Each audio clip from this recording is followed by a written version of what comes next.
Okay, Ramblers, let's get rambling. Hi, everybody. Hi, Dr. Nick. It's Some Dumb Guy. Well, I've got a box. More importantly, I've got a box of Kino Lorber March Madness. March Madness galore, filled to the brim of physical media delight. Pure awesome sauce to the nth degree. And because I opened the box upside down, I can't tell what most of them are because, well, maybe 10% of them have slip covers. So, this is going to be fun. Well, because of the large number of titles I have here, this is the last of my March Madness sale purchase. We're probably going to be breaking this guy up into multi-part videos because I don't want to do this to you folks. There's a lot of movies in this box. I'm just grabbing one, starting with it, and there's not going to be any rhyme or reason to this, but is there ever at this channel, right? Blu-ray, 1959, color, 120 minutes, blind buy. We have John Wayne and William Holden. Never knew that they played together. Directed by the famous John Ford. We have over here. We have the Horse Soldiers building that glorious John Wayne library, one title at a time. I do miss the days when that used to autofocus so much better than it does. So, can't say anything about it. Never seen it. Don't know. Looking forward to. This is a film that is held in very high regard, but it is a blind buy for me. It's never seen it. Blu-ray, 1965, color, 105 minutes. Another one of my particularly favorite actors whose library I am building one title at a time with intent. We have James Stewart in Shenandoah, regarded by many James Stewart fans as his best Western. That's a movie, not a motel chain, just, you know, for the record. So, the cool thing is, as I'm building up this library of these particular actors, directors, and so forth and so on, that I can do some marathon kind of stuff for my Some Dumb Watch episodes at some point. So that might be fun.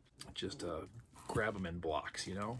And next up, Blu-ray, 1936, black and white, at a sharp, crisp 87 minutes. This one starring Margaret Sullivan and James Stewart as second billing on this cover with Ray Milland. Never heard of him.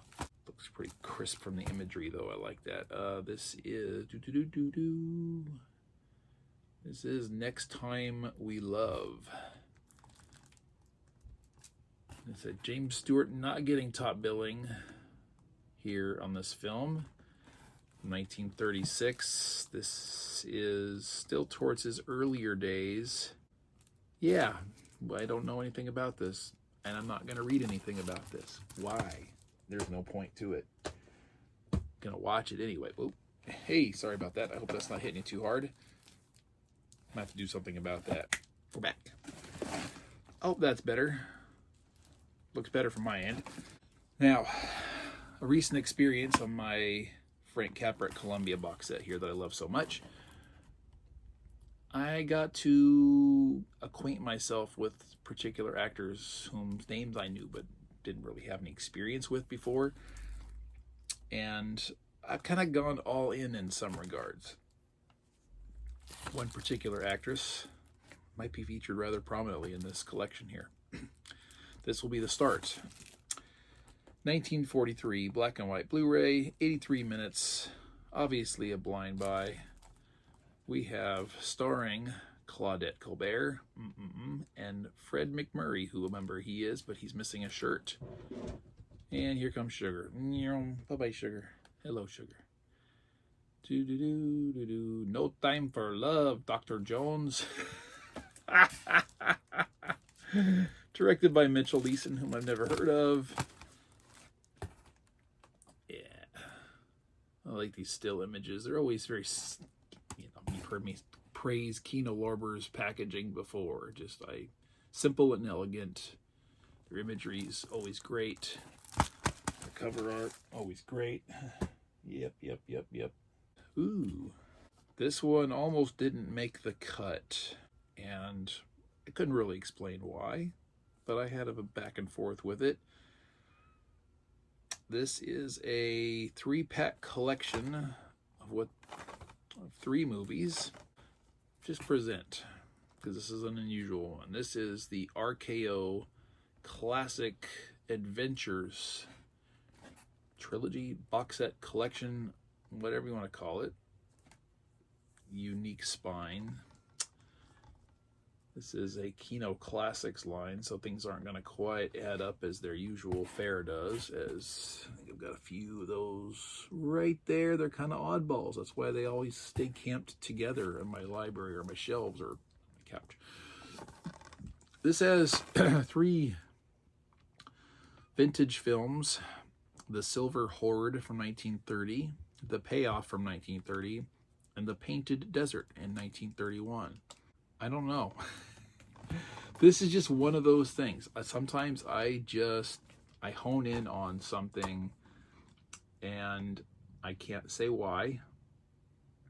There aren't, I don't think, any actors in here. Well, that's true. Joel McCrea is one name I do recognize. How about this? One of these films, The Painted Desert, features Clark Gable in his talkie film debut. So there is some historical significance to this particular collection. And yeah, they're not all the same genre. Kino Classics and Lobster Films are proud to present four. I had this problem on their website too, and it baffled me. It says 4 newly restored action-packed films in the RKO Classics Adventures collection. There's only 3 films in this collection, unless there's a mystery title that's not depicted anywhere. Preserved by the Library of Congress and restored by Lobster Films, these potent two-fisted brawlers from the prolific RKO Radio Pictures studio were the types of movies that sold out theaters in the wild early days of sound film. And then gets a brief synopsis of each, which I'm not going to read. But yeah, we'll see. I am not dismayed. First great love story of our girls at the fighting front. A Blu-ray. Blind buy. Side note.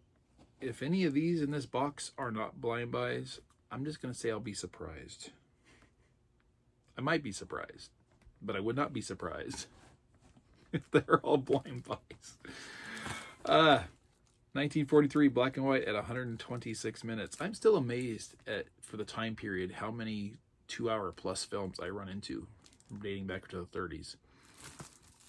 Starring, again, Claudette Colbert, Paulette Goddard, name I recognize but don't know, Veronica Lake, obviously, name I recognize, never seen her in anything whatsoever. Also with George Reeves, Barbara Britton, Walter Abel, Sonny Tufts, directed by Mark Sandrick. Not Sandwich. Sandrich. Yeah, anyway, this is a brand new 2K Master. Oh my gosh, I can't read that backwards.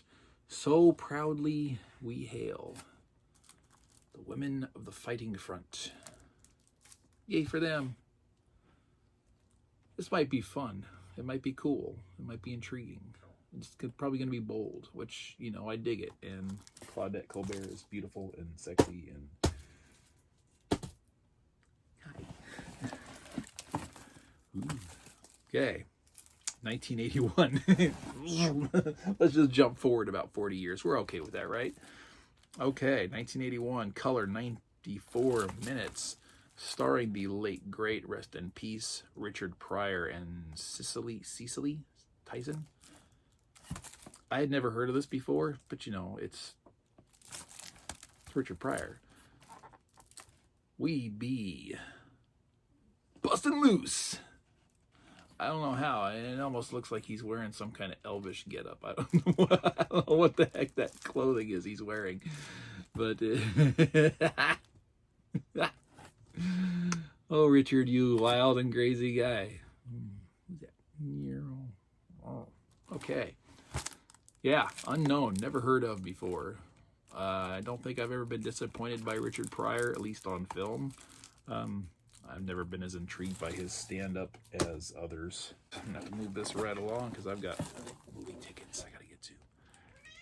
Hi, buddy. Be nice to Sugar. Sugar, be calm. He's not hurting you. Kitty problems. Blu-ray Blind Buy from 1962, black and white at 107 minutes, starring the also late great Kirk Douglas. Life can never cage a man like this. Ooh, did you find the packaging and the wrapping? Co-starring Gina Rollins and Walter Matthau, of all people. I've heard good things about this. This is a very well-received Western. Forgive the noise. Buddy is jumping around playing with his toys right up my waist here. Kirk Douglas in Lonely Are the Brave, which unfortunately by the studio was renamed forcefully so, and I'm trying to remember what the original title was supposed to be, but it was Superior. The Last Man Standing, or no, The Last Cowboy, I think is what this was originally supposed to be titled.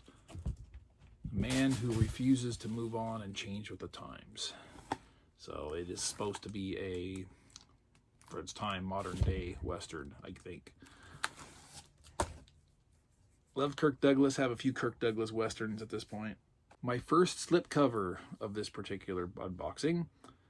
Blind Buy Blu-ray 1957, color at 81 minutes.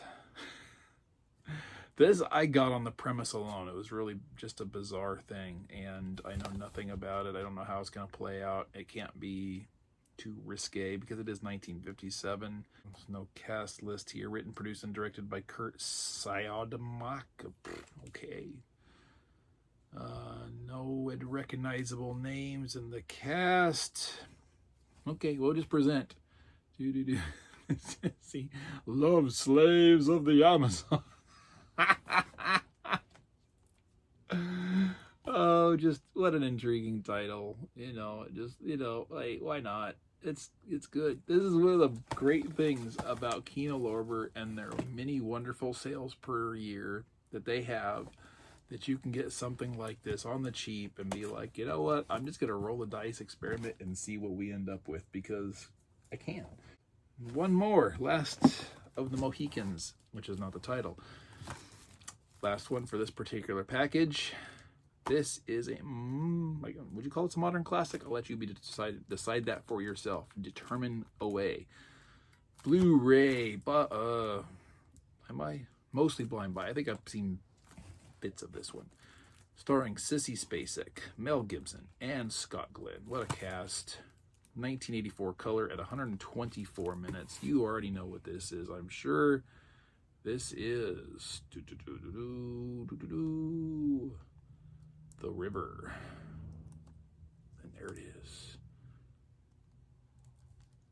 You know, thing the lengths people go to get a sack of potatoes home from the produce department. You know, sometimes you just gotta have a potato. So yeah, I want to say I've seen a bit of this, and I mean like a really, really small bit, probably on network TV at some point. In 1984, this thing probably would have been played on network TV throughout the late 80s, mid 80s, early 90s, that kind of thing. I popped into it. Right there. Scott Glenn standing in front of an Exxon sign, and you do not want to know what a gallon of gas cost, or wherever that gas station was when this was filmed. 2, 4, 6, 8, 10. That's 10. I'm blurry. That's it. We're done. Put this baby on pause. I'm going to go watch a movie in the theater. I shall return, and I will do more. Thank you for joining me. I shall see you in part 2 of this glorious Kino Lorber madness. Bye-bye. Alan.